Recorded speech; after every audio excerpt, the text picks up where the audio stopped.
Our Bible text is Matthew 10, verse 32. Therefore, whoever confesses me before men, him I will also confess before my Father who is in heaven. So here as Jesus is talking to his disciples. Here in Matthew, we have now the second of the 5 big discourses in Matthew. And the second discourse is the mission of the 12. This is where Jesus sends his disciples, who are now apostles, out on their task. And here we have a pivotal transition in the narrative. Because the disciples up to this point, they were passive recipients of the teachings of Jesus. They followed him, they walked with him. But now they are becoming active delegates or envoys, or as the Greek word apostolos, apostles. It means an envoy. In other words, somebody who is specifically sent by their sender and authorized to do something in his name. So here they become apostles. If we go to the beginning of Matthew 10, it says there, and when he had called his 12 disciples to him, he gave them power over unclean spirits to cast them out and to heal all kinds of sickness and all kinds of disease. Now, Matthew also goes on to say, now the names of the 12 apostles are these. In other words, now they are designated as apostles, envoys, or delegates, authorized to do this task. And what's this task? It's, as we also read later in chapter 10, it's to preach the kingdom of God is drawn near. It's to exorcise demons. It's to raise the dead. It's to heal the sick. In other words, it's to do exactly what Jesus has been doing up until this point. We must also look at Matthew's overall structure, because in the Gospels and in the writings of the New Testament, there's always extra things that go on that we might miss. Especially the existence of these bookmarks in Matthew that refers to Jesus, his teaching and his healing, and also now in chapter 10, how he delegates that to his disciples, who are now apostles. Let's go first to chapter 4, verses 23. If we read there at the bottom left of the screen, it says there in Matthew, and Jesus went about all Galilee, teaching in their synagogues, preaching the gospel of the kingdom, and healing all kinds of sickness and all kinds of disease among the people. Now we find a similar thing in chapter 9, verse 35. Then Jesus went about all the cities and villages, teaching in their synagogues, preaching the gospel of the kingdom, and healing every sickness and every disease among the people. Now, this is known as an inclusion. In other words, 4 verses 23 and 9 verses 35 are these bookends. They enclose something specific. They relate to each other. They form a unit, this inclusion. And specifically Matthew 5 to 7, that emphasizes the authority of Jesus in teaching and preaching. And that's the Sermon on the Mount, specifically Matthew 5 to 7. And the next chapters, 8 to 9, now brings emphasis to the authority of Jesus in healing.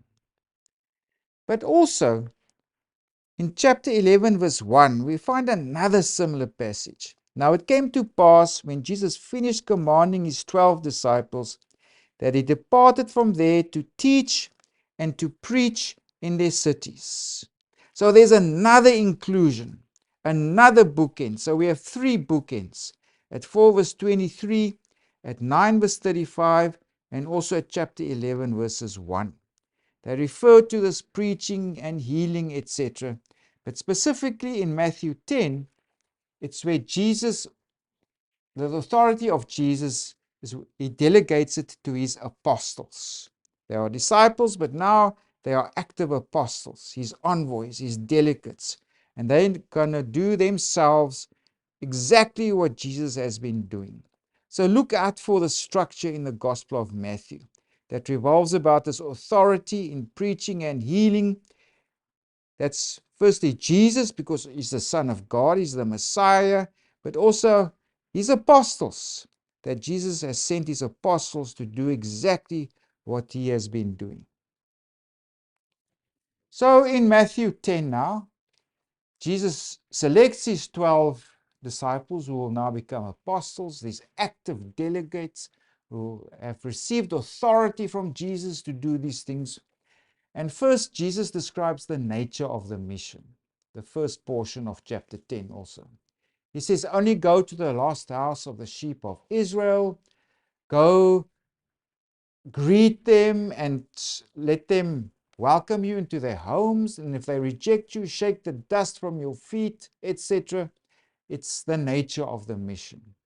And specifically, if we go from verses 16 onwards, it's the reaction to the mission. What should these apostles expect? What would the reaction be? Of course, some will listen to them, but Jesus prepares them for hostility. Because if you read the rest of chapter 10, you read that they will face much opposition. They will be persecuted. They will be arrested. They will be brought to trial in front of all kinds of authorities and also in the synagogue. They will be beaten. Also, some of them will be put to death and they will be slandered, etc.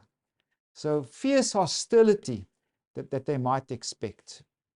But Jesus also tells them, maintain your bold proclamation of me. Do not be afraid of them, Jesus tells them. Do bold proclamation. Do not be afraid.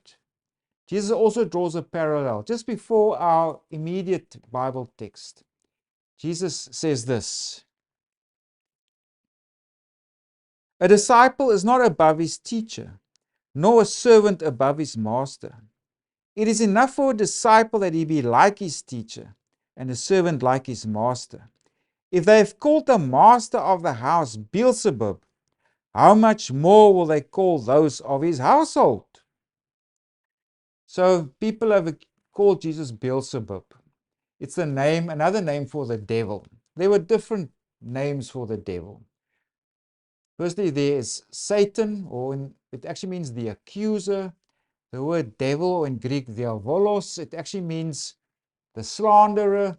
There were also other names. Also, Beelzebub was one name for the devil, the prince of the demons.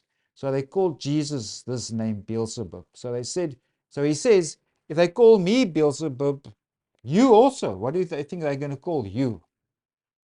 So that's also the slander that they will experience.